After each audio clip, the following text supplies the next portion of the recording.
First of all, a winter storm recap will be out shortly, but not right now.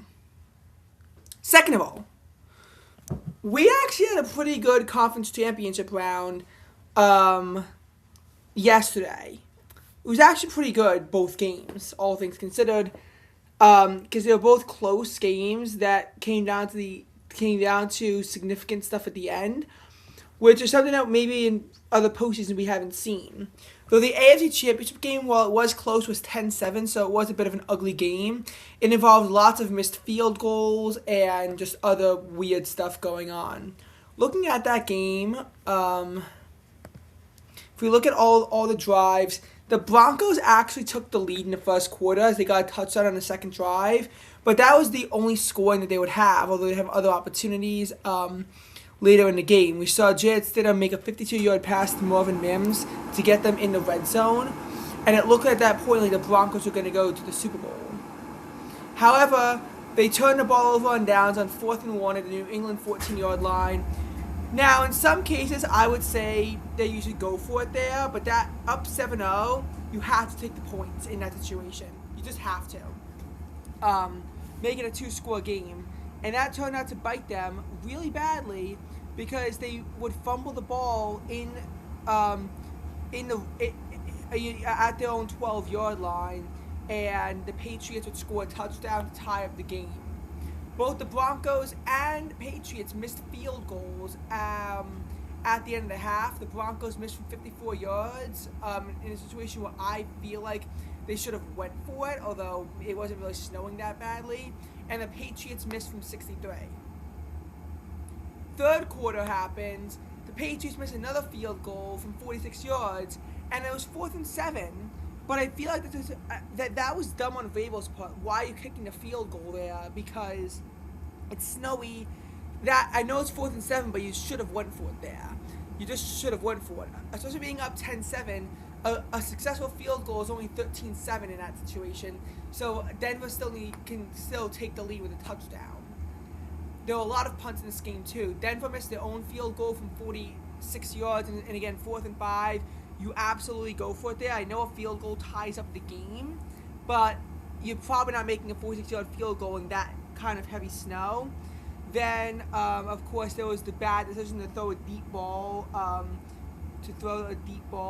deep down the field. It kind of went away, which was picked off, and that was the end of the game.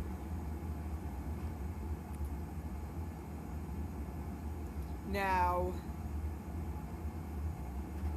the camera is turned off.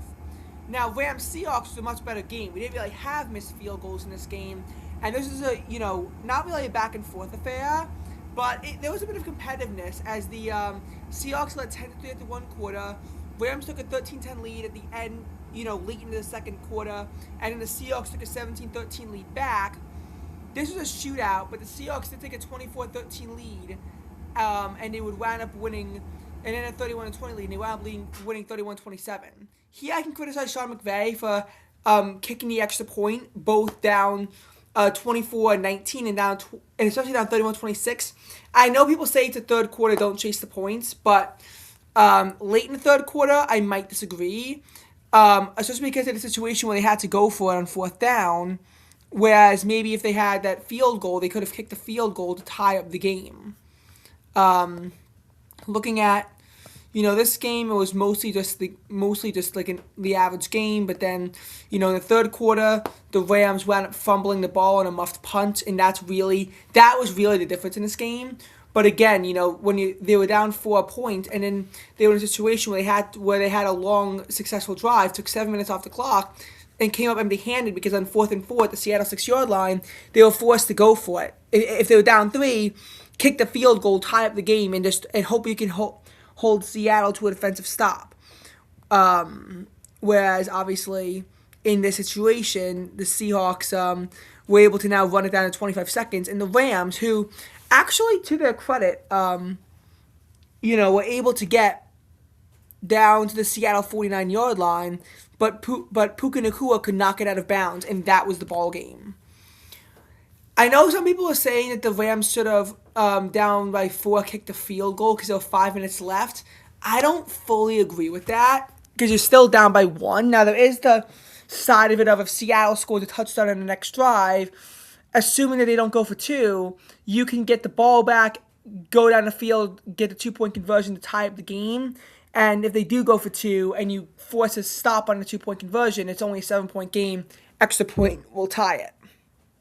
But I don't agree with that because that means you're basically forcing yourself to score again.